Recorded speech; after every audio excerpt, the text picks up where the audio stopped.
अस्सलाम वालेकुम। कैसे हैं लेडीज़ एंड जेंटलमैन। उम्मीद करता हूं कि आप सब लोग ठीक ठाक होंगे।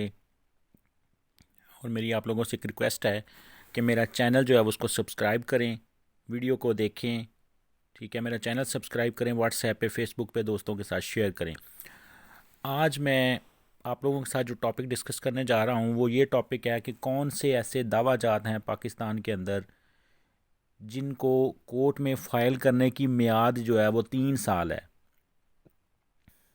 ठीक है जी। ज़्यादातर दवाजात पाकिस्तान में ऐसे हैं जिनको कोर्ट में फ़ाइल करने की जो मियाद है, जिसको लिमिटेशन बोला जाता है, अकॉर्डिंग टू लिमिटेशन एक्ट 1908, उसको 3 साल, ज़्यादा 3 साल के अंदर अंदर जो है वो आपने केसेस फाइल करने होते हैं। अगर 2 साल 11 माह 25 दिन के बाद भी आप केस फाइल करेंगे तो अदालत आपसे कभी ये नहीं पूछेगी कि आपने 2 साल 11 माह 25 दिन का अरसा जो है वो क्यों गुजारा और लेट क्यों हुए हैं। लेकिन अगर आप 2 साल 12 माह या 3 साल के बाद एक दिन बाद भी जाके फाइल करेंगे तो कोर्ट आपसे पूछेगी कि आप एक दिन जो है वो कहाँ वेस्ट करके आए। ये है पाकिस्तान का लॉ। तो आर्टिकल 37 जो है यहाँ से शुरू करके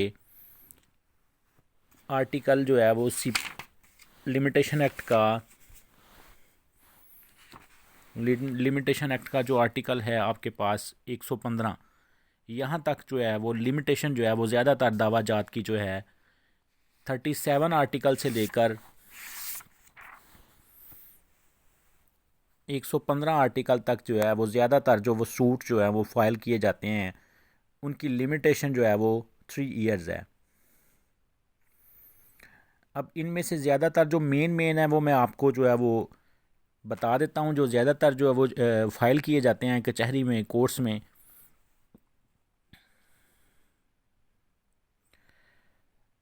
to restrain the waste 41, 3 years.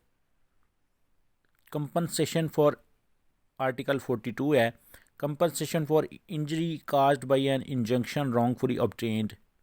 Succession का जो है वो दावा जो है वो refund by a person to whom an executor administrator जो है वो किया जाए, कोई बंदा पेड लेगेसी के ऊपर,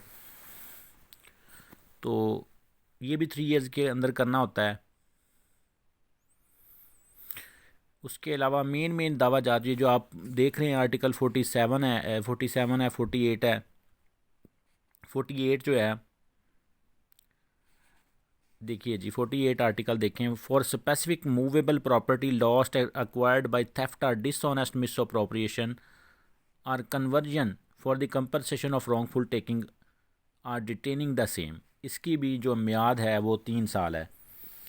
आप ये बात याद रखें कि ज़्यादातर केसेस में दावा जात जो है वो 3 साल के अंदर अंदर ही आपने दायर करने होते हैं। आगे आ जाते हैं। आर्टिकल 52 है, price of goods sold and delivery, ये भी 3 साल के अंदर है। ये सारे कॉन्ट्रैक्ट के अंदर, कॉन्ट्रैक्ट एक्ट के अंदर जो दावा जात आते हैं। 58 आर्टिकल देखें जी।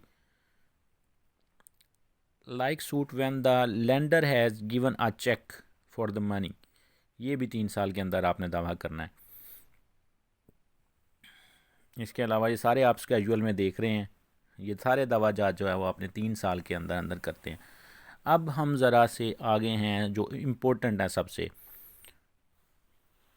64 आर्डर 37 का जो दावा है,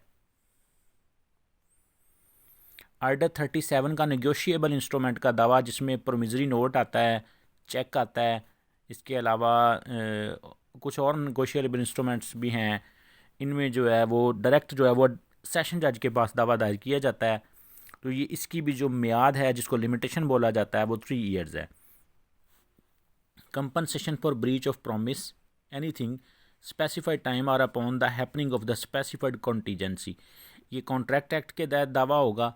ब्रीच ऑफ प्रॉमिस का ये भी जो है वो आर्टिकल 65 क्या कह रहा है कि 3 इयर्स के अंदर आपने फाइल करना है। बिल ऑफ एक्सचेंज का दावा आर्टिकल 69 कहता है। बिल ऑफ एक्सचेंज पेएबल का दावा, इसके ये सारे दावा जात जो हैं वो आपने 3 ईयर्स के अंदर। प्रोमिसरी नोट 74 कह रहा है bond are payable on instalment, ये भी दावा जो है वो आपने 3 ईयर्स के अंदर ही दायर करना है। ये 75 पर हम पहुंच चुके हैं आर्टिकल पर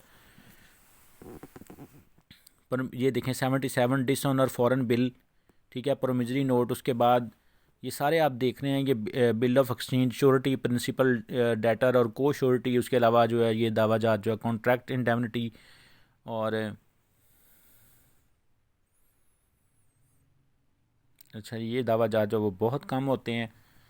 तो हम चूँकि मोस्टली वो डिस्कस कर रहे हैं जो ज़्यादातर दावाजात कोर्ट में देखने को मिलते हैं। ये कंपनी के बारे में declare forgery and instrument issued by या रजिस्टर्ड, ये वाले जो दावा जाते हैं 82, ये declare forgery and instrument attempted to enforce property which the plaintiff has conveyed while insane, ठीक है, to set aside the decree obtained by fraud और for other relief on the ground of fraud. ये आर्टिकल 95 कहता है कि 3 years के अंदर हो सकता है, लेकिन अगर सेम कोर्ट में आपने डिक्री जो है वो 12(2) के तहत भी आप सीपीसी के तहत उसको चैलेंज कर सकते हैं, तो ये भी उसकी मियाद भी ये जो है वो 3 साल है। To set aside the decree obtained by fraud, relief on the ground of fraud, ठीक है, relief on the ground of mistake, ये भी आप कोर्ट में उसी कोर्ट में सेम कोर्ट में जाके चैलेंज कर सकते हैं, 3 ईयर्स है, ठीक है जी। तो आर्टिकल 99 तक हम आ गए, ये लें जी। मुअज्जल या जो डेफर्ड दावर है उसका 3 साल के अंदर जो रहन रखते हैं आप मॉर्गेज और मॉर्गेजी के दावा सेटिस्फेक्शन के सरप्लस के, वो दावा जात भी आपने, डिसोल्यूशन ऑफ पार्टनरशिप का दावा 3 साल के अंदर आपने करना है। इसके अलावा लें जी एरियर्स ऑफ रेंट, अगर कोई बंदा आपका किराया नहीं दे रहा, रेंट नहीं दे रहा, तो वो आपने 3 साल के अंदर दावा करना है। कंपनी की रजिस्ट्रेशन है, आगे specific performance of the contract, ये सबसे दावा जो है वो तमील मुख्तस, अगर आपके साथ कोई एग्रीमेंट पूरा नहीं कर रहा तो सबसे ज़्यादा सिविल कोर्ट में ये दावा डिक्लेरेशन के बाद देखने को मिलता है, ये 3 साल के अंदर करना है। रिसेशन ऑफ द कॉन्ट्रैक्ट, अगर कोई मुआहदा आप मनसूख करवाना चाहते हैं तो तब भी आपने दावा जो है वो 3 साल के अंदर करना है। Compensation for the breach of contract express employed, तो ये दावा भी आपने 3 साल के अंदर करना है। यहाँ तक आज का हमारा लेक्चर था। तो बकिया दावाजात के बारे में, लिमिटेशन एक्ट के स्केड्यूल के बारे में मज़ीद फिर कभी बात होगी। उम्मीद है कि आज का लेक्चर आपको अच्छा लगा होगा। अस्सलाम वालेकुम।